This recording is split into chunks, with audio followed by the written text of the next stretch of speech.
mon métier consiste à retrouver des héritiers dans le cadre de succession. En clair, lorsqu'un notaire a une difficulté lorsqu'il règle une succession et qu'il ne connaît pas l'ensemble ou qu'une partie des héritiers, il fait appel à des professionnels comme nous pour retrouver ces héritiers qui ont des droits dans cette succession. Alors, déjà dans le métier de généalogiste, il y a deux métiers au sein de la profession. Il y a d'abord ceux chez nous qui cherchent les héritiers. Donc en clair, c'est la moitié du personnel chez nous. Et une fois qu'on a retrouvé les héritiers, il y a un deuxième métier aussi qui commence et on devient mandataire de nos héritiers retrouvés. Donc là, vous voyez, c'est deux profils totalement différents. Ceux qui cherchent les héritiers sont en général des gens qui ont une formation plutôt axée sur l'histoire et qui passent leur journée dans les greffes des tribunaux de grande instance, dans les mairies, dans nos fichiers et qui interrogent des gens, des voisins. Donc il y a un vrai côté détective par rapport à ce métier-là. À l'inverse, les gens chez nous qui sont mandataires des clients, des héritiers, ne sont pas du tout des Sherlock Holmes ni des chercheurs, ce sont des gens qui sont des vrais juristes. Donc là, on n'engage que des gens qui sont issus du notariat. On travaille essentiellement avec des notaires. J'ai 80% des gens qui nous confient des dossiers sont des notaires et les 20% restants sont soit des avocats, soit des syndics d'immeubles, soit des banquiers suisses, avant l'affaire Cahuzac, soit des compagnies d'assurance vie. Donc voilà un peu le panel des gens qui travaillent avec nous. Maintenant, avec les familles qui sont de plus en plus tournées vers l'international, quand il y a un défunt en France, très souvent on va être amené à retrouver des héritiers à l'étranger. Et on a depuis 14 ans développé des bureaux à l'étranger. Dans nos dossiers qui sont confiés par les notaires, dans 70% des dossiers, on est des vrais Père Noël des 4 saisons. C'est pour ça que j'ai une barbe. C'est-à-dire qu'on va voir les gens pour leur annoncer qu'ils vont hériter d'un lointain cousin. Demain, si je viens vous voir, je vous dis, écoutez, voilà, votre cousin au 6e degré est mort, est décédé. Est-ce que vous êtes triste? Vous ne l'avez pas connu. Donc il n'y a pas de travail de deuil effectué. Donc finalement, c'est un peu comme le Père Noël. On vient frapper à la porte des gens, comme le loto, sauf que là, vous n'avez même pas à jouer. Et donc les gens ouvrent leur porte, on leur indique qu'ils vont hériter d'un lointain cousin, ils n'en reviennent pas. Et grâce à Internet, souvent les gens se disent, attendez, avant de vous recevoir, je vais sur Internet, je regarde qui vous êtes, ça me rassure et j'ouvre la porte. En revanche, malheureusement, avec les familles recomposées, dans 30% de nos dossiers, on est aussi amené à retrouver soit des enfants, soit des neveux et nièces.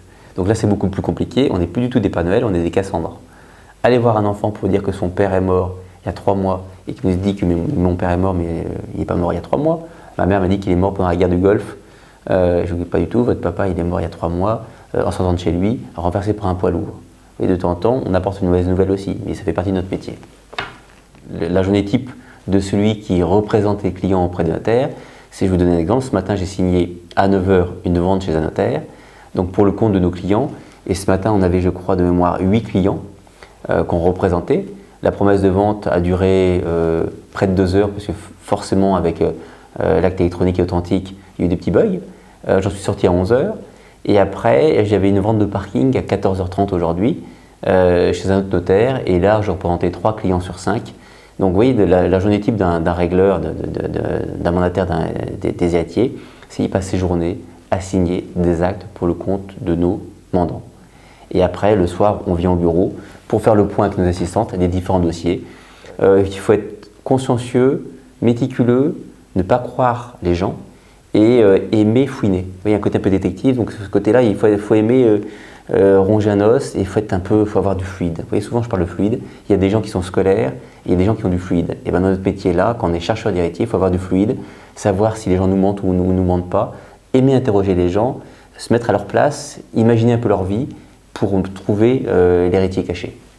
Ce qui m'anime, ce qui m'amuse beaucoup dans le métier de généalogiste, c'est que chaque dossier est différent.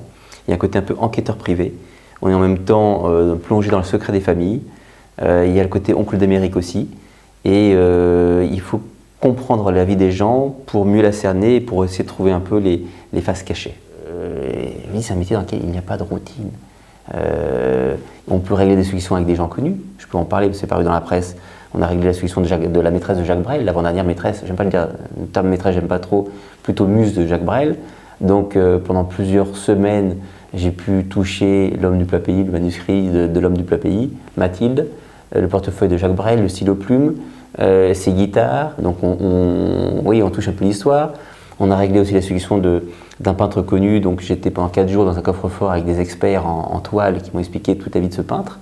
Donc oui, de temps en temps, on a des dossiers un peu atypiques et dans lesquels finalement on est plongé dans l'histoire et c'est fabuleux.